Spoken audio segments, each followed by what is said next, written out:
लेक आणि वडिलांचं नातं हे जगातील सगळ्यात सुंदर नात्यापैकी एक असतं. मुलांना कायम सगळ्यात पहिला आपल्याला एक गोंडस मुलगी जन्माला यावी असं वाटत असतं, तर या उलट मुलींना कायम त्यांच्या बाबासारखा जोडीदार मिळावा अशी त्यांची इच्छा असते. त्यामुळेच की काय हे नातं काळ बदलला तरी आजही तसंच आहे. तर आज सोशल मीडियावरती बाबा आणि लेकीचं नातं कसं असतं हे दाखवणारा एक व्हिडिओ सोशल मीडियावरती प्रचंड व्हायरल होत आहे. अनेकदा मुलांना विचारल्यावर मला पहिले मूल म्हणून मुलगीच हवी असे अनेकदा ते आवर्जून म्हणतात, कारण लेक ही बाबांची लाडकीच असते. त्यांनी न सांगितलेल्या गोष्टीसुद्धा ती ओळखते, त्यांना हव्या हव्या गोष्टी बाबांना आणून देत असते. अर्थातच आपल्या बाबांसाठी चिमुकली काही करायला तयार असते. म्हणूनच बाबांना आपल्या आई बायकोप्रमाणे जीव लावणारी मुलगी हवी असते.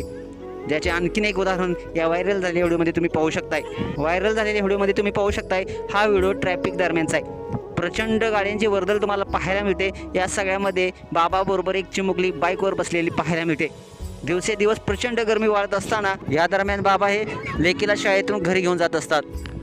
पण भर उन्हामध्ये बाबा हे बाईक चालवत असतात. हे पाहून लेक त्यांची काळजी करण्यास सुरुवात करते. लेक एका हातात हँडफॅन हातात घेऊन बाबांच्या केसाला हवा घालते, तर दुसऱ्या हाताने केस कुरवाळताना दिसते, जे पाहून तुम्हाला देखील आश्चर्य वाटल्याशिवाय राहणार नाही. या लेकीचं बाबावरती असणारं प्रेम ह्या व्हिडिओतून आपल्याला पाहायला मिळते. तुम्हाला व्हिडिओ कसा वाटला नक्कीच कमेंट्स बॉक्समध्ये आपल्या प्रतिक्रिया अवश्य लिहा आणि आपल्या SS स्पोर्ट्स या चॅनेलला सबस्क्राईब करायला नक्की विसरू नका. धन्यवाद.